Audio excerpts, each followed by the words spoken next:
What is going on, everybody? If you're watching this live on Facebook, what's going on, Stage Family? And if you're watching this from YouTube, I hope you all are having a wonderful day so far. Today's training, what we're going to be going over, everybody, is just workout tips to get you better results when it comes to building strength and muscle mass in the gym, okay, or at home. So we got about 12 or so tips, key tips that we're going to go over here today. I'm going to go over just a little bit of my personal opinion and some helpful advice to get you on the right track so you can start seeing progress in the gym and you can get better results with less time spent. So, number one, I'm just going to fly through the obvious ones and just give my little insight on them. So, number one, though, when it comes to it, is first of all, basic, we got to make sure we're warming up properly, okay? We don't want any injuries because we all know injuries are the biggest thing that will ruin our consistency and our results. So number one is we got to make sure we're warming up properly. So something I always do is I use bands a lot of times. So with my shoulders, like my shoulder especially is like my most injured part right now. So I always use bands. I always make sure that I'm getting my rotator cuffs, everything moving properly before I start lifting. Little things that I need to do there, just dynamic movements. I don't do any stretching before my workouts, like nothing where you're like holding the stretch.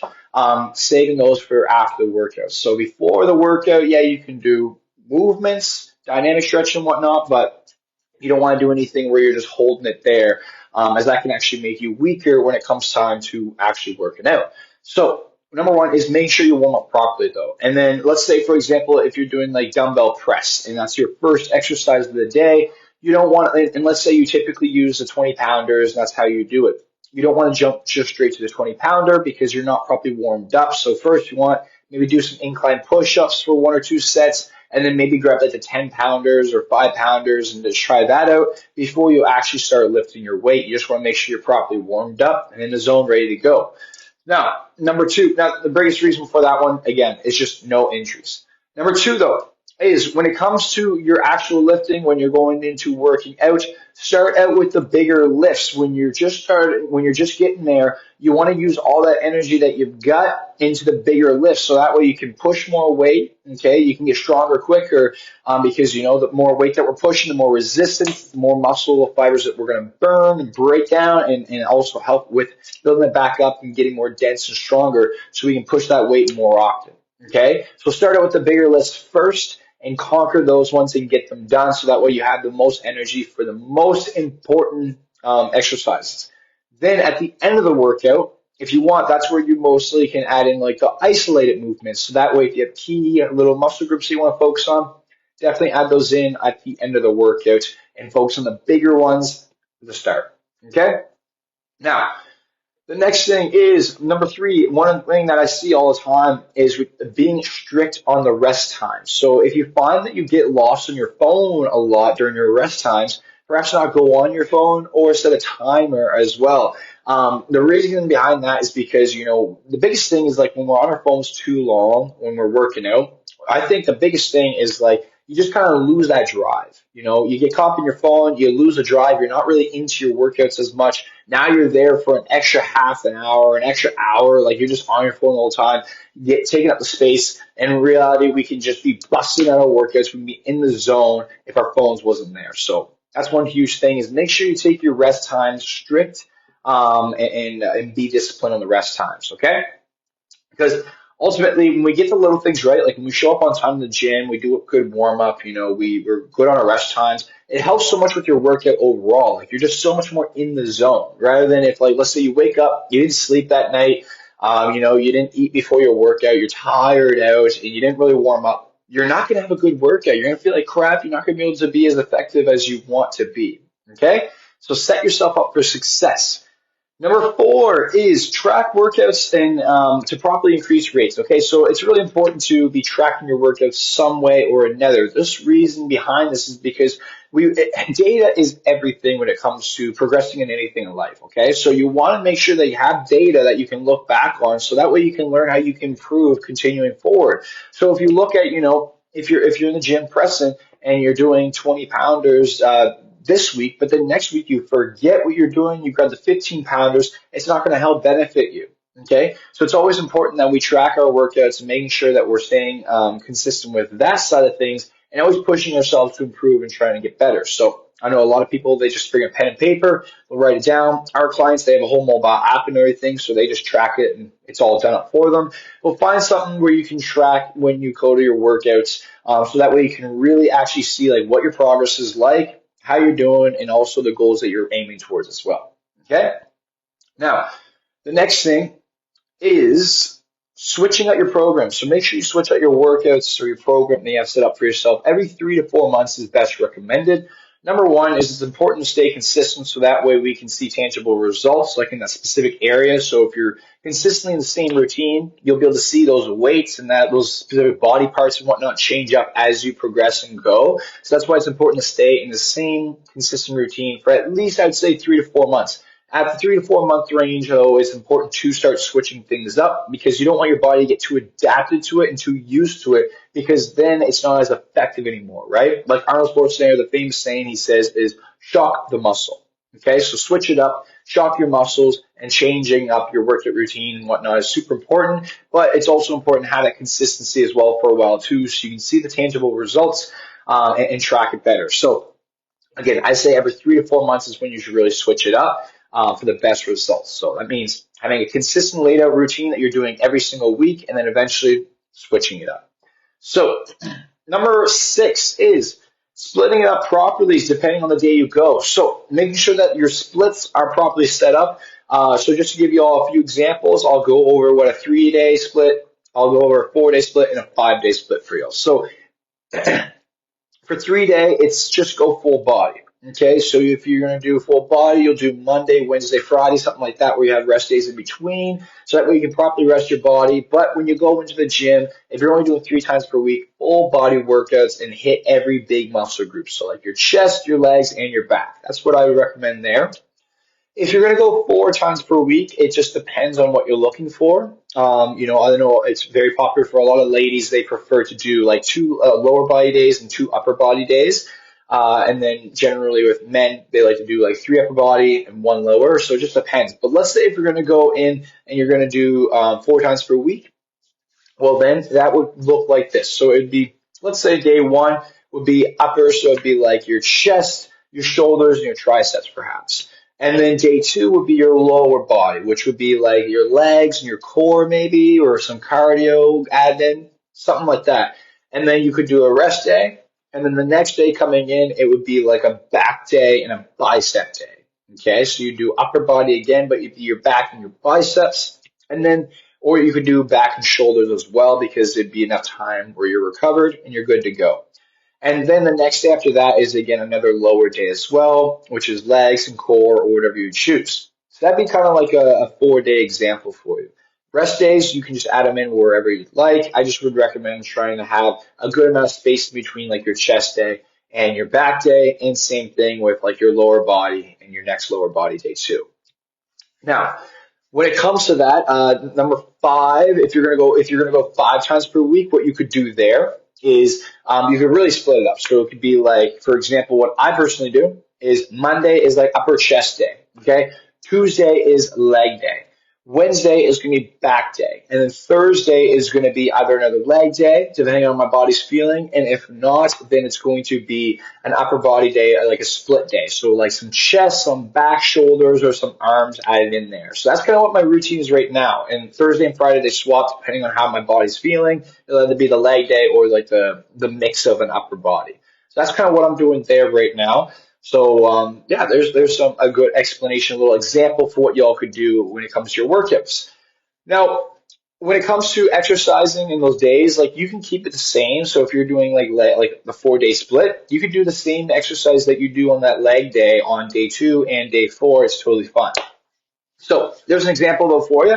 The next thing here that we can do to level up our workouts and get better and improve is number 7 is making sure our sets, our reps, and our rests is all on point. Okay, so typically, let's say, I always say like four sets is my go-to per exercise, but you can do 3, you can do 2. I know a lot of people but I know there's one strategy where if you know that you have a hard time like sitting still there and you like to switch things up constantly, as long as you're cool with doing multiple exercises, I mean, you could just do 2 sets and that's fine. Just like bang out 2 sets, go really, really hard with those 2 sets, and then go on to the next exercise and then hit more 2 sets and then more 2 sets. So that way it's always fresh. You're changing things up and you're not sitting in the same place for too long. So that's one thing you could do.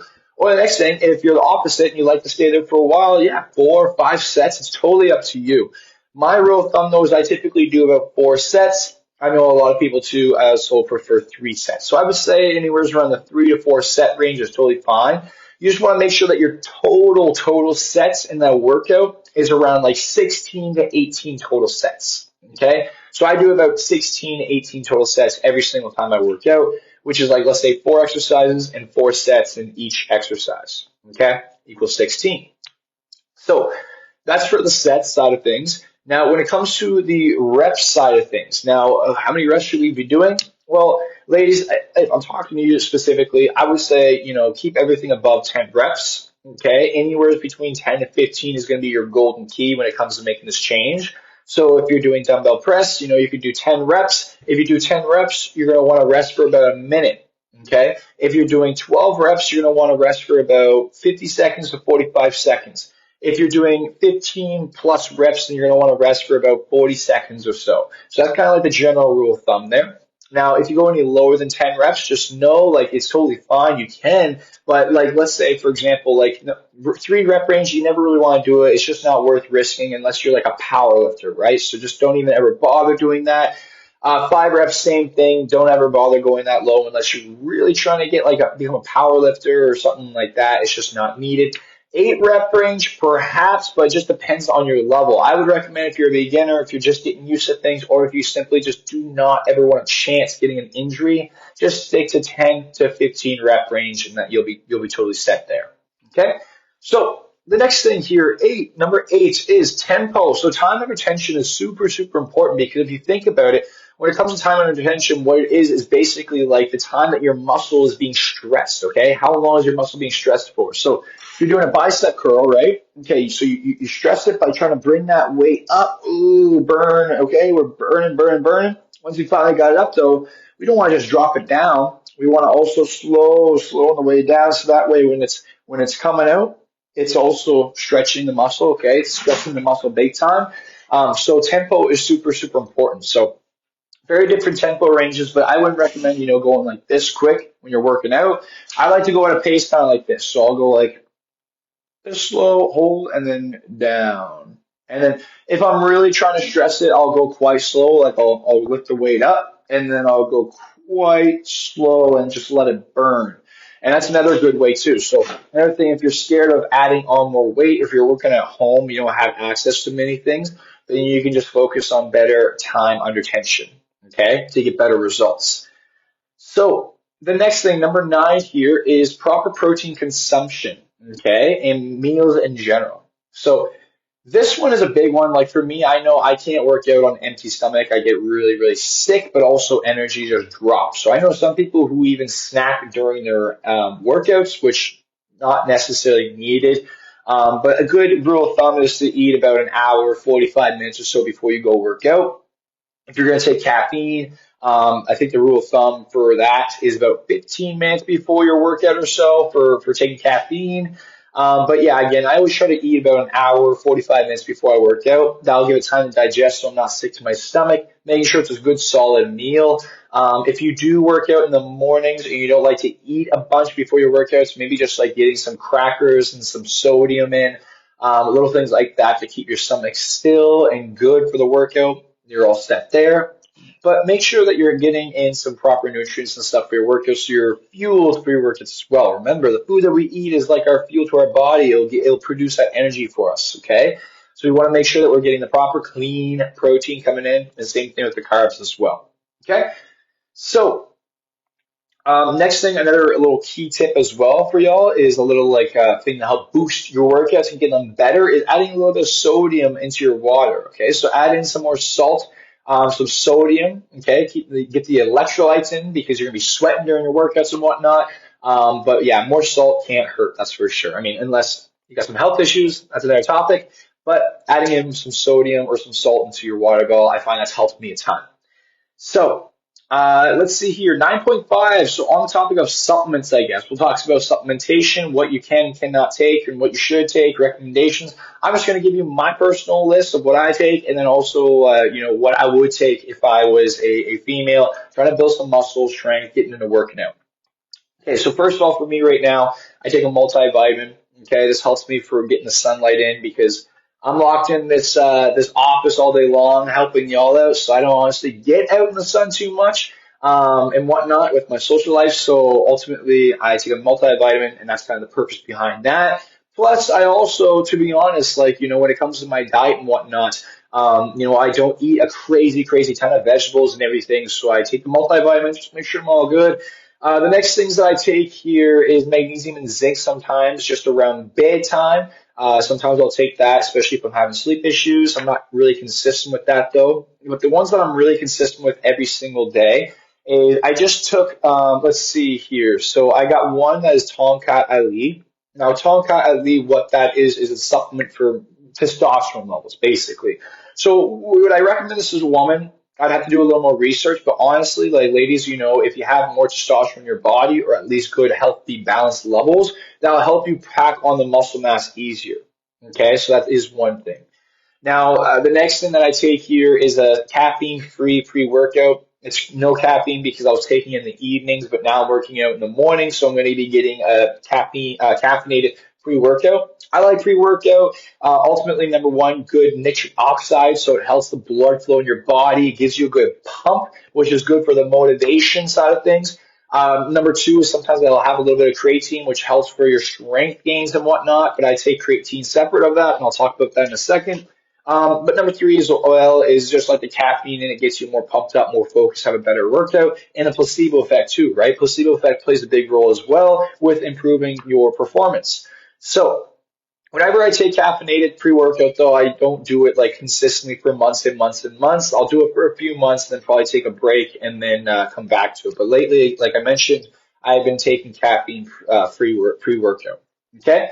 And the brand name that I use is Mammoth, something Mammoth or Mutant right now. I'm pretty sure it's the Mammoth one, Mammoth Pump. So that is that there. And let's see what else we got. I take a protein powder. Okay, so whey protein powder. And I take that every single day. And I take a few scoops or so. And that helps me get my good quality protein in, low calories, not much added sugar, nothing bad like that. And let's see what else do I take here for y'all. So, oh, and of course, creatine, right? I take creatine. I like the pill form just so it's easier to consume rather than drinking. It's like gritty and whatnot. So I take creatine. Creatine's like my go-to. I love creatine absolutely because number one, it is one of the most research-backed supplements. The health side of things, if you're concerned about that. But number two is because it's so good for your strength. Typically, you see about a 10% strength increase, which is going to help building that muscle, more strength, etc. So it makes your workouts way better. And also, it also can help make your body look a little better too, right? Because if it's filling out your muscles a little bit more, your muscles are popping out a little bit more. So that's another thing too. But if you're trying to lose weight and you're trying to lose inches and stuff, you might not like that as much. It just depends on, depends what you're looking for. So, a little bit of educational supplements. If I was a woman and if I was in a lady's case, like my typical client, one extra thing I might look into if I struggle with stress is ashwagandha. That's one thing as well. I find it can be quite helpful. But anyways, that is just some supplement talk there on when it comes to working out, exercising. Okay. Another option too, by the way, is BCAAs. I know that's quite a popular one. I don't take them right now, but that's also a popular one as well to help with the workouts, recovery, etc. Okay. So I hope I'm not missing anything, but that one's that for now. And number 10 is switching up movements. So again, the body, you want to always be switching at your movements. Even if you're doing your workout and let's say you're doing lateral pull downs, right? Instead of like your typical lateral pull down where you're bringing it down to here, you could like switch up the form where you're bringing it and you're working different areas. So if you're, same thing with bench press, right? You could do the flat dumbbell press, or you can go on an incline, or you could change up the grip where you're pressing this way. You can curl it in, press upwards a little bit, switching it up so that way you're really shocking the muscle, you're changing out your movements and hitting all those little body muscles as well. Now, not the last, but almost the last is isolation movements. Should we add in isolation movements? Again, it just depends on your frequency of working out. If you're doing 3 full body workouts per week, I don't really think it's really needed for you because you're going to be too busy focusing on the more important exercises, and you don't want to be there all day long. But that's up to you. But outside of that, yeah, isolation work exercises is fine. So what are isolation exercises? It's just when you're just focused on one key muscle. Okay, so it's like you're doing a bicep curl. Okay, you got your elbow against the wall, and you're just isolating it, and you're just focusing on that one muscle. Um, and again, so this is something that a lot of people do when they're getting more advanced with working out and they want to focus on more like key parts and whatnot with like, okay, I want to build up my shoulders a little more. I want to focus on my biceps a little more and get them popping out a little more. So those are like the importance behind isolated movements. And let's see, number 12 is stretching. Make sure to stretch after as well so that way you're feeling good, avoiding injuries and whatnot. It's always good to make sure we always get our stretches. Key tip for stretching, hold your position, so hold your stretch for around 25 seconds. So 1, 2, 3, count it like that and hold it for about 25 seconds to really actually, make it beneficial for yourself. Don't just hold it for like 5 seconds and move on. That doesn't really do anything. Okay? Now, last words I'd recommend. All this matters, all this is important, but without consistency, none of it matters, okay? So the biggest thing is just making sure you show up every single time. Every single time that you tell yourself you're going to work out, just keep showing up for yourself, stick to your promises, so that way you can build that routine, you can build the habits behind it, and be able to stick with this long term. Anybody can go ham in the gym and work out super hard for a month straight, but who can do that for the next 5 years? Okay, so that's the key tip, is making sure that you're staying consistent with whatever you're doing. And that's why it is important with the vehicle that you do drive when it comes to your weight loss journey, because some people, maybe they'll tell you to work out 6, 7 times a week and you've never worked out in your life before. Number one, you're going to be sore as heck. Number two is that it's going to be hard because with that willpower, if you never worked out before, it's going to be hard to start training like a bodybuilder overnight. So it is important that the vehicle you take is set at your own pace, okay, and setting you up for success, making sure it's not overwhelming, but also gets you into that solid routine and making sure that you stay consistent with it, okay? That is the training for today. I hope y'all enjoyed this. I hope you got something beneficial out of this as well. If you have any more questions, just comment down below. I'm right here to help out. And if you need some help, there's also a link down there too that you can apply for a one-on-one consultation call with me, breaking down your goals and everything. So if you want some help, links down there below as well. And other than that, again, leave a smiley face down below if you've made it this far, and I'll see y'all on the next training.